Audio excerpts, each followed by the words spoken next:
इस वीडियो में हम जानेंगे कि युधिष्ठिर नारद जी से कहते हैं कि कर्ण बहुत शक्तिशाली था, जिसे कोई परास्त नहीं कर सकता था। चाहे कितना ही महारथी क्यों न हो, कर्ण के सामने फीका ही पड़ता था।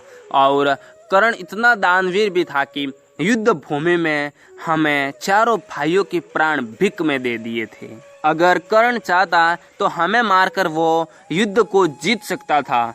और युधिष्ठिर नारद जी से क्या क्या कहते हैं, ये जानने के लिए आप हमारा वीडियो पूरा देखिएगा। मैं हूं आपका दोस्त रतन सिंह और आप देख रहे हैं हिस्ट्री फैक्ट।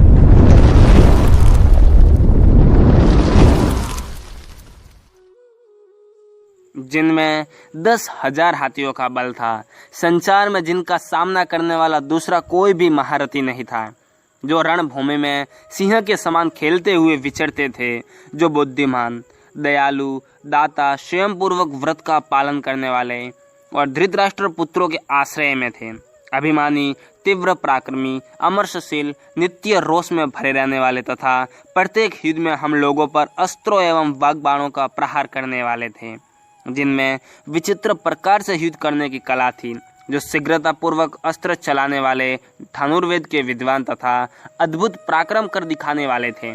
वे कर्ण गुप्त रूप से उत्पन्न हुए माता कुंती के पुत्र और हम लोगों के बड़े भाई थे। ये बात हमारे सुनने में आई है।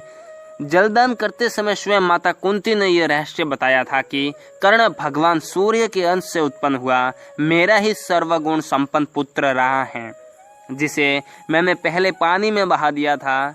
नारद जी, मेरी माता कुंती ने कर्ण को जन्म के पश्चात एक पेटी में रखकर गंगा जी की धारा में बहाया था, जिन्हें ये सारा संसार अब तक अधिरथ सूत एवं राधा का पुत्र समझता था। वे माता कुंती के ज्येष्ठ पुत्र और हम लोगों के सहोदर भाई थे। मैंने अनजाने में राज्य के लोभ में आकर भाई के हाथ से ही भाई का वध करा दिया। इस बात की चिंता मेरे अंगों को उसी प्रकार जला रही है जैसे आग रुई के ढेर को भस्म कर देती है। कुंती नंदन श्वेतवान अर्जुन भी उन्हें भाई के रूप में नहीं जानते थे। मुझको, भीमसेन तथा नकुल सहदेव को भी इस बात का पता नहीं था, किंतु उत्तम व्रत का पालन करने वाले कर्ण हमें अपने भाई के रूप में जानते थे। सुनने में आया है कि मेरी माता कुंती हम लोगों में संधि कराने की इच्छा से उनके पास गई थी और उन्हें बताया था कि तुम मेरे पुत्र हो, परंतु महामनस्वी कर्ण ने माता कुंती की ये इच्छा पूरी नहीं की। हमने ये भी सुना है कि उन्होंने पीछे माता कुंती को ये जवाब दिया कि मैं युद्ध के समय राजा दुर्योधन का साथ नहीं छोड़ सकता, क्योंकि ऐसा करने से मेरी नीचता, क्रूरता और कृतज्ञता सिद्ध होगी। माता जी, यदि तुम्हारे मत के अनुसार मैं इस समय युधिष्ठिर के साथ संधि कर लूं, तो सब लोग यही समझेंगे कि कर्ण युद्ध में अर्जुन से डर गया। अतः मैं पहले सम्रांगण में श्री कृष्ण सहित अर्जुन को परास्त करके पीछे धर्मपुत्र युधिष्ठिर के साथ संधि करूंगा। ऐसी बात उन्होंने कही। तब कुंती ने छोड़ी साथी वाले कर्ण से फिर कहा, बेटा तुम इच्छानुसार अर्जुन से युद्ध करो, किंतु अन्य 4 भाइयों को अभय दे दो। इतना कहकर माता कुंती थरथर कांपने लगी। तब बुद्धिमान कर्ण ने हाथ जोड़कर माता से कहा, देवी तुम्हारे 4 पुत्र मेरे वश में आ जाएंगे तो भी मैं उनका वध नहीं करूंगा। तुम्हारे 5 पुत्र निश्चित रूप से बने रहेंगे। यदि कर्ण मारा गया तो अर्जुन सहित तुम्हारे 5 पुत्र होंगे, और यदि अर्जुन मारे गए तो वे कर्ण सहित 5 होंगे। तब पुत्रों का हित चाहने वाली माता ने पुनः अपने ज्येष्ठ पुत्र से कहा, बेटा जिन 4 भाइयों का कल्याण करना चाहते हो उनका अवश्य भला करना। ऐसा कहकर माता कर्ण को छोड़कर लौट आई। उस वीर सहोदर भाई को भाई अर्जुन ने मार डाला। प्रभु, इन गुप्त रहस्यों को न तो माता कुंती ने प्रकट किया और न कर्ण ने ही। द्विश्रेष्ठ तत्पश्चात युद्ध स्थल में महाधनुर्धर सूरवीर कर्ण अर्जुन के हाथ से मारे गए। प्रभु, मुझे तो माता कुंती के ही कहने से बहुत पीछे ये बात मालूम हुई है कि कर्ण हमारे ज्येष्ठ एवं सहोदर भाई थे।